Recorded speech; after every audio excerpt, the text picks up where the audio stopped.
सोचो, एक ऐसी दुनिया जहां हम मुलायम बर्गर का मजा ले सकें बिना किसी जानवर को नुकसान पहुंचाए। ये है लैब में बने मीट का वादा, एक क्रांतिकारी तकनीक जो हमारे खाने के बारे में सोचने का तरीका बदल रही है। इसे कल्चर्ड मीट भी कहते हैं। ये जानवरों के सेल्स को नियंत्रित लैब में उगाकर बनाया जाता है।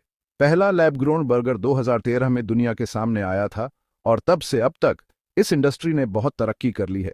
कंपनियां बनाने की प्रक्रिया को और बेहतर बना रही हैं, लागत कम कर रही हैं और इस नए फूड सोर्स के स्वाद और बनावट को और बेहतर बना रही है। लैब में बने मीट में हमारे फूड सिस्टम को बदलने और ज्यादा टिकाऊ और दयालु भविष्य बनाने की क्षमता है। यह हमारे प्रोटीन बनाने और खाने के तरीके को बदल सकता है, जानवरों से खेती के पर्यावरण पर पड़ने वाले असर को कम कर सकता है और जानवरों के जीवन को बेहतर बना सकता है। इसके अलावा लैब में बनाया हुआ मीट बढ़ती आबादी के लिए प्रोटीन का एक भरोसेमंद और टिकाऊ स्रोत प्रदान करके खाद्य सुरक्षा को बढ़ा सकता है। लैब में बने मीट का सफर लैब से हमारी प्लेट तक बहुत ही दिलचस्प है। इस यात्रा को समझकर हम इस महत्वपूर्ण तकनीक की क्षमता को बेहतर ढंग से समझ सकते हैं। लैब में मीट बनाने के लिए सबसे पहला कदम होता है जानवर से सेल्स का एक छोटा सा नमूना लेना। यह प्रक्रिया, जिसे बायोप्सी कहा जाता है, बहुत ही कम तकलीफदेह होती है और इससे जानवर को कोई नुकसान नहीं होता है। वैज्ञानिक आमतौर पर मीट पेशियों के स्टेम सेल निकालते हैं, जिनमें मीट पेशियों के टिश्यूओं में गुणा करने और बदलने की अद्भुत क्षमता होती है। ये सेल, जिनमें मीट पेशियों के टिश्यूओं का जेनेटिक ब्लूप्रिंट होता है, मांस का एक पूरा टुकड़ा बनाने की कुंजी रखते हैं। एक बार निकाले जाने के बाद सेल्स को सावधानीपूर्वक एक प्रयोगशाला में ले जाया जाता है और प्रक्रिया के अगले चरण के लिए तैयार किया जाता है, सेल कल्चरिंग। अरबों जानवरों को पालने और उनका वध करने के बजाय लैब में उगाए गए मांस के उत्पादन के लिए केवल कुछ ही जानवरों की आवश्यकता होती है, ताकि सेल के नमूने मिल सकें। एक बार जब सेल्स प्रयोगशाला में सुरक्षित रूप से जमा हो जाते हैं, तो वैज्ञानिक अगली चुनौती पर लग जाते हैं, इन सेल्स के बढ़ने और गुणा करने के लिए आदर्श वातावरण बनाना। एक बार जब मांसपेशियों के स्टेम सेल लैब में आ जाते हैं, तो उन्हें बढ़ने और गुणा करने के लिए सही परिस्थितियों की आवश्यकता होती है।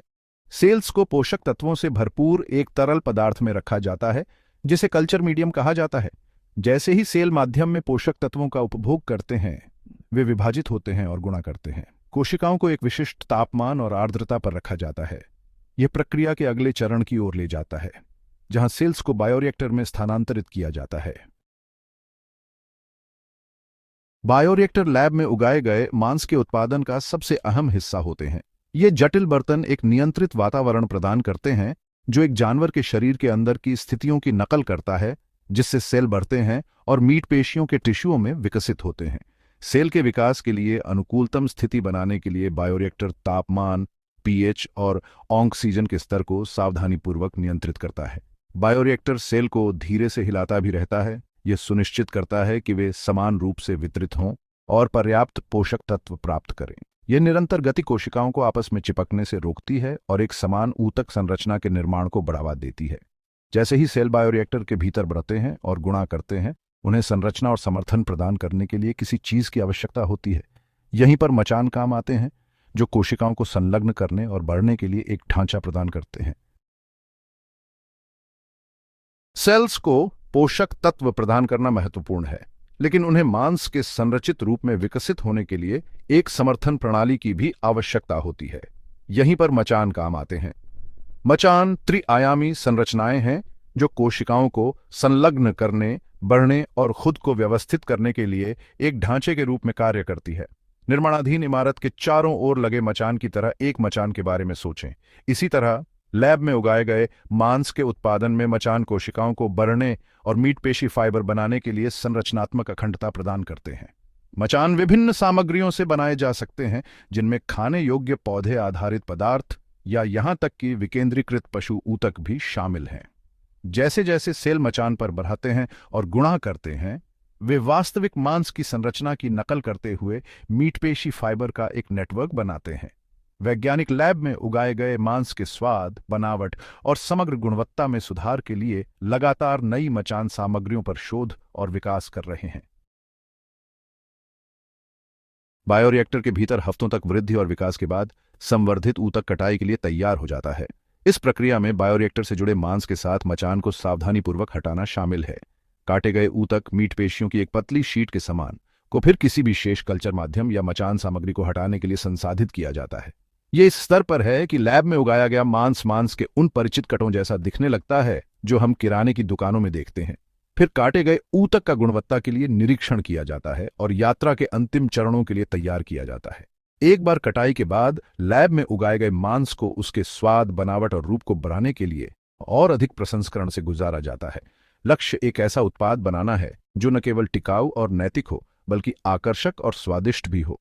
लैब में उगाया गया मांस पारंपरिक मांस उत्पादन की चुनौतियों का एक आशाजनक समाधान प्रदान करता है, लेकिन यह अपनी चुनौतियों का भी सामना करता है। लैब में उगाए गए मांस के सामने सबसे बड़ी चुनौतियों में से एक इसकी उच्च उत्पादन लागत है। वर्तमान में लैब में उगाया गया मांस का उत्पादन पारंपरिक मांस उत्पादन की तुलना में काफी अधिक महंगा है। ये मुख्य रूप से विकास माध्यम की उच्च लागत, आवश्यक परिष्कृत उपकरण और प्रक्रिया की ऊर्जा गहन प्रकृति के कारण है। इसे कंप्यूटर या स्मार्टफोन के शुरुआती दिनों की तरह समझें। ये प्रौद्योगिकियां शुरू में बहुत महंगी थीं, लेकिन जैसे जैसे उत्पादन बढ़ा और प्रौद्योगिकी उन्नत हुई, ये सस्ती होती गई। इसी तरह लैब में उगाए गए मांस की लागत कम होने की उम्मीद है, क्योंकि उद्योग परिपक्व होता है और उत्पादन अधिक कुशल हो जाता है।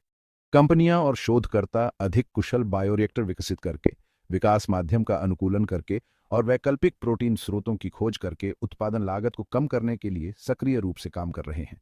जैसे जैसे तकनीक में सुधार होता है और उत्पादन बढ़ता है, लैब में उगाए गए मांस की कीमत अधिक प्रतिस्पर्धी होने की उम्मीद है। लैब में उगाया गया मांस उत्पादन, जबकि कुछ पर्यावरणीय मुद्दों का एक संभावित समाधान प्रदान करता है, इसकी अपनी ऊर्जा मांगें भी हैं। बायोरिएक्टर को बिजली देने, कीटाणु रहित परिस्थितियों को बनाए रखने और तापमान और अन्य पर्यावरणीय कारकों को नियंत्रित करने के लिए प्रक्रिया में महत्वपूर्ण मात्रा में ऊर्जा की आवश्यकता होती है। इस ऊर्जा खपत ने लैब में उगाए गए मांस के उत्पादन के समग्र पर्यावरणीय प्रभाव के बारे में चिंताएं पैदा कर दी हैं। अक्षय ऊर्जा स्रोतों का उपयोग, जैसे सौर या पवन ऊर्जा, लैब में उगाए गए मांस के उत्पादन के कार्बन फुटप्रिंट को काफी हद तक कम कर सकता है। इस उभरते हुए उद्योग के पर्यावरणीय प्रभाव को कम करने के लिए स्वच्छ ऊर्जा स्रोतों में परिवर्तन महत्वपूर्ण है। लैब में उगाए गए मांस के उत्पादन की ऊर्जा मांग पर विचार करने के लिए एक महत्वपूर्ण कारक है। जैसे जैसे उद्योग बढ़ता है, ऊर्जा दक्षता को प्राथमिकता देना, अक्षय ऊर्जा स्रोतों का पता लगाना और समग्र पर्यावरणीय प्रभाव को कम करना आवश्यक है।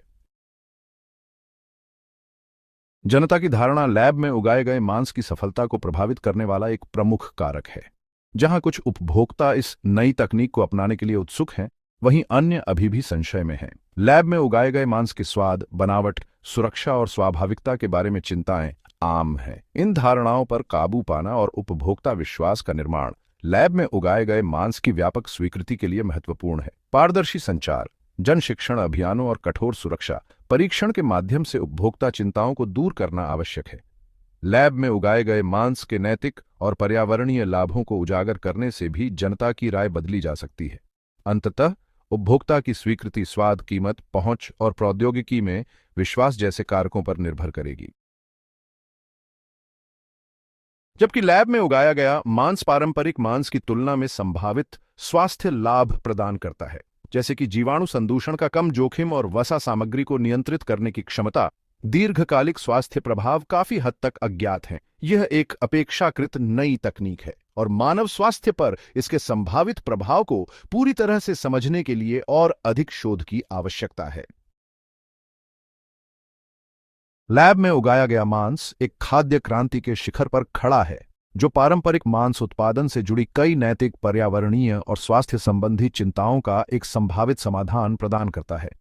जबकि यह उच्च उत्पादन लागत, ऊर्जा मांगों और सार्वजनिक धारणा बाधाओं सहित चुनौतियों का सामना करता है, लैब में उगाए गए मांस का भविष्य आशाजनक प्रतीत होता है।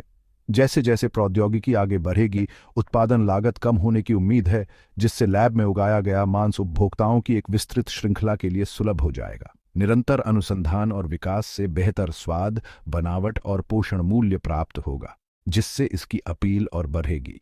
लैब में उगाए गए मांस के उत्पादन और लेबलिंग के लिए स्पष्ट दिशा निर्देश और कानून स्थापित करने में सरकारें और नियामक निकाय महत्वपूर्ण भूमिका निभाते हैं। लैब में उगाए गए मांस का भविष्य एक अधिक टिकाऊ, न्यायसंगत और दयालु खाद्य प्रणाली बनाने के हमारे सामूहिक प्रयासों से जुड़ा है। लैब में उगाए गए मांस की यात्रा अभी शुरू ही हुई है और हमारे संसार पर इसका प्रभाव अभी पूरी तरह से महसूस नहीं हुआ है।